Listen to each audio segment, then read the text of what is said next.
How's everybody doing? All right. This is Melrose Season 2. You. And it's a great part of you, and I'm great to be here. Well, first of all, my name is Leroy, and I'm a poet. I've been writing for 17 years. I've published 10 books, and I'm working on book number 15. So when I stand before you guys, I'm just trying to give you a little piece of me and hope that it's a part of you. So I hope that you enjoy. The two pieces that I'll be performing is called Inanimate Thing or Things, and the last one is Changing Times. I hope you enjoy them both. I hold this mic like I hold my life, but this mic is an inanimate thing. But my hand was created by a woman and a man with the guidance of the Creator and His divine hand. But this mic was created by man also to give you a reason to express yourself so that you become wise enough to grow.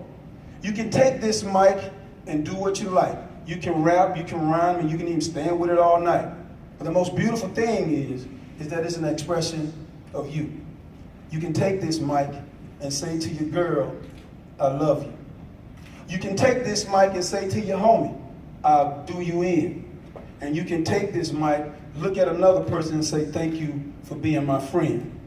But you must understand that this mic is an inanimate thing. It has no power in and of itself, but when an animated creator grabs hold of it, then the mic takes a life on all by itself. It becomes a part of you. It's like 1, 2, 3, I adore you. But the mic itself, if I were to drop it on the floor, there's no activity. But in my brain, there's total creativity. You live every day to express yourself, but you don't hold your own mic, so no one can help.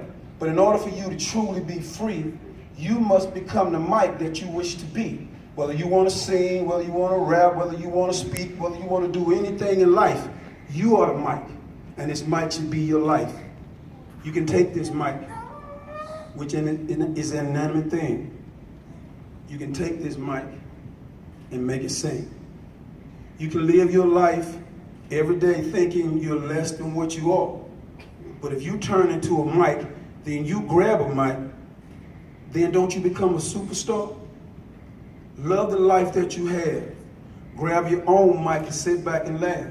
Appreciate the American family and all things to come. But at the end of the day, this mic is just an inanimate thing, created from the mind of man to give to you, to express to your fellow man. Now I hold this mic, it's a part of my life.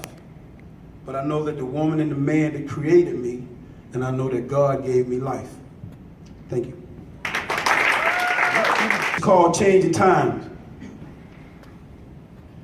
On August the 20th, 1917, I was smiling inside because the human family had a reason to unite once again. On August the 21st was going to be the first eclipse in like 74 years. And all of the people around the world, especially in America, they all gathered and cheered. They left their homeland to go to another land to see the moon cross the sun. It was so much delight, so many human beings getting together and they're all having fun.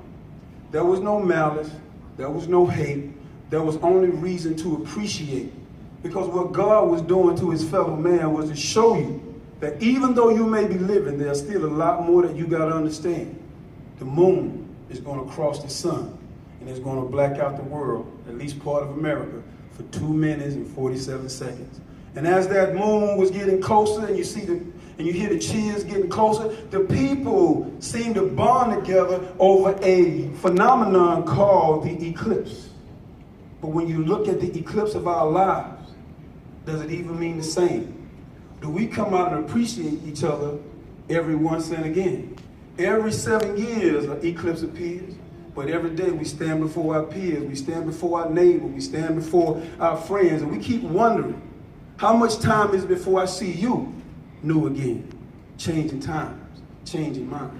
You got to wake up or else you're going to be blind.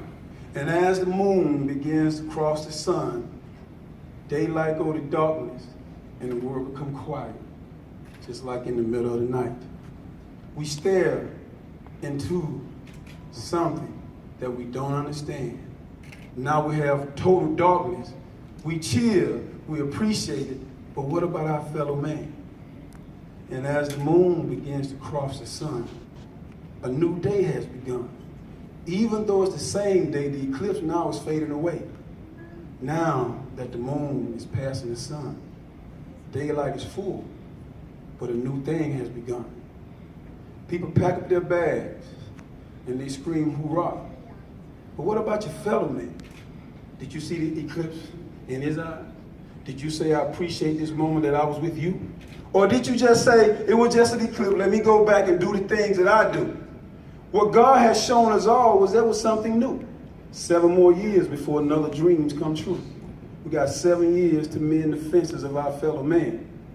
But will we live long enough to find that peace and say, I truly understand?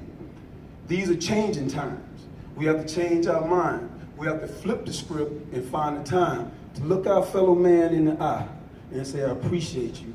And you want to know why? You came from the same place I came from. Because God just showed us an eclipse. And if we understand that, then the human family has won.